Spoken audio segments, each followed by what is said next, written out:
Hi, this is Brock Dickinson, and I'm coming to you today from my office in St. Catharines, Canada.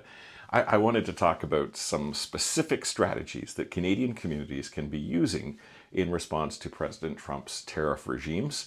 And these sort of speak directly to a number of those key areas where Canada knows that it needs to kind of straighten out its own house a little bit when it comes to the way the economy functions. The first of these is in the context of productivity. That Canadian productivity has historically lagged American productivity and that the gap has been increasing in recent years. And so there may be some things we can do on that front. The second relates to interprovincial trade barriers and the fact that we've erected these artificial barriers that discourage trade between provinces, and that this has somehow kind of constrained the growth of the Canadian economy. And the third relates to export diversification, that we have become over-reliant on exports to a single country, the United States, and that we need to kind of pick up some slack when it comes to exporting and developing export markets in other countries around the world. So what are three things that we could actually start to think about doing at the local level? Well, let's think about productivity first. It's been estimated that the introduction of artificial intelligence tools to small businesses across Canada could lead to about a 7% increase in productivity in the Canadian economy and a 7% sort of growth in gross domestic product. This is something that could boost the economy pretty significantly and help to offset some of the negative impacts of tariffs.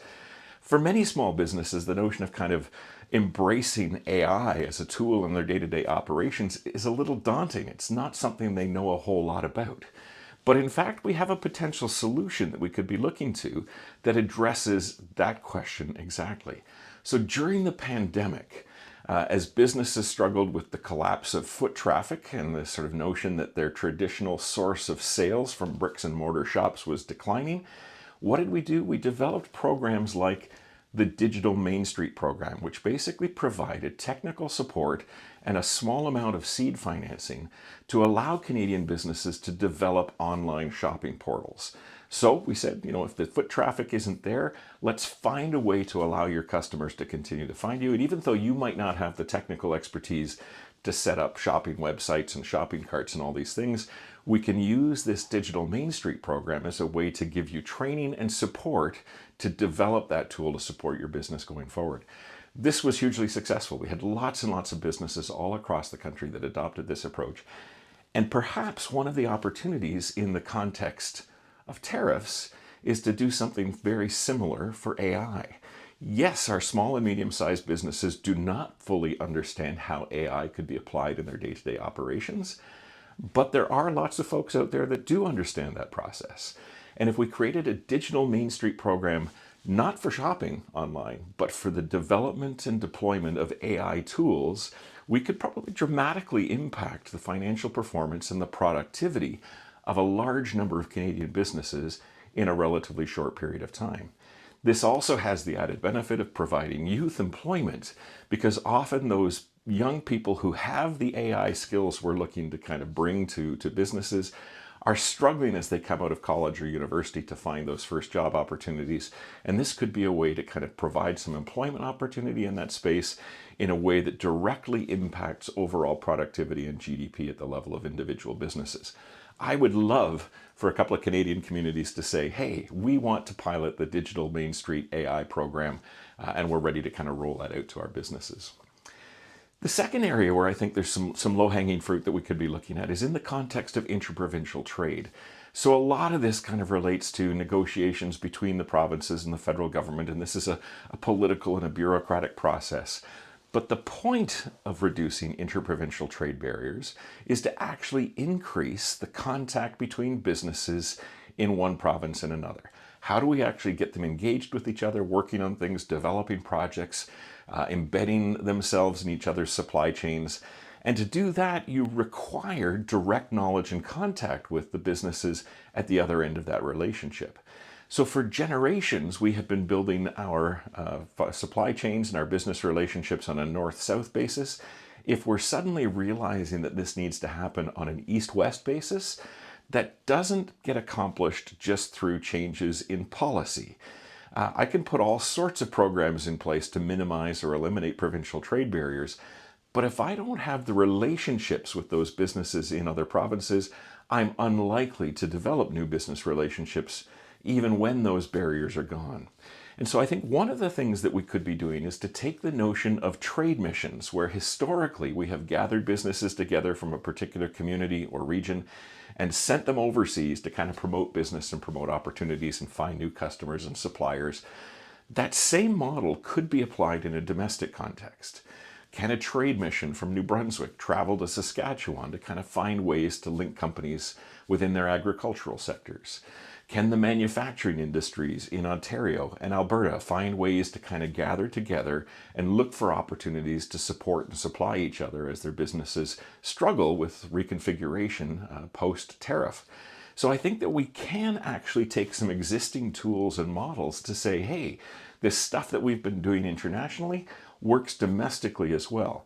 And as those senior policy folks start to lower those interprovincial trade barriers, local businesses can be ramping up the connectivity they have to their counterparts and their partners and their potential collaborators in other provinces. And the third thing that I think we could be thinking about is in the field of export diversification.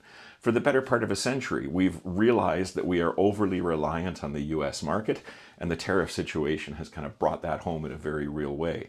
So how do we sort of begin to hammer away at the edges of that? Well, export diversification is one of the keys. We need to find new markets other than the United States for Canadian products. And the interesting thing here is there are some amazing tools that other countries around the world have developed for deployment in this space. So in Finland, for example, there's a program known as Vientirengas, or export circles. And this basically allows small groups of 4 or 5 companies, generally small and medium-sized enterprises, working in similar industries to come together in a sort of an export-related partnership. So we can imagine 4 companies that work in the field of automotive parts manufacturing, or 4 companies that work in the field of clothing manufacturing, that these groups could come together under an export circle using the model already tried and tested in Finland. So how does that particular Finnish model work? Well, the idea is that these 4 or 5 companies come together and pool their resources to hire a new market development person in an export market that they have been targeting. So 5 automotive parts manufacturing companies might come together and say, hey, you know what? We've got an opportunity in the Indian market, or in the German market, or in the Brazilian market. And if we pool our resources, we could share an export market developer in that market to help find us business opportunities and leads. In the Finnish case, this person, this individual, is subsidized in part by a 1 or 2 year grant from the Finnish government that matches the contributions of the local companies. And this provides a very low-cost way for companies to explore and access new international markets. It can often cost as little as 10 or 15,000 euros a year. That's $15,000 or $20,000 perhaps a year for these companies to explore new markets internationally. Also embedded into those programs are all of the resources that are already available to exporting companies. So in the Canadian context, this would include the services of Export Development Canada, of the Trade Commissioner services that the federal government runs, and of the trade offices that many provinces operate in different countries around the world. That these become add-ons to this program so that that in-market representative trying to sell the product to 4 or 5 Canadian companies can now tap into all of those additional Canadian services. And this is all happening in a way that costs the companies that are involved very, very little, but allows them to test a market very quickly. And if it gets a positive reception in that market, then it can take over the financing of that position itself. And so this becomes a way for Canadian companies at very low expense to move into new export markets. I would love to see a federal or provincial agency find a way to kind of pilot this, fund some seed projects in this space, because I think that Canadian companies are sophisticated enough to know where potential markets exist. They just don't always have the support or the resources to dive into them head first. And that's going to be imperative over the next couple of years. As we seek to move away from a reliance on the US market, that ability to kind of test new markets becomes critical to the long-term expansion of the Canadian economy. So there we have it, 3 sort of very specific relatively easy ways that Canadian communities could take a direct hand in assisting Canadian businesses in ways that begin to address the direct impacts of the tariffs.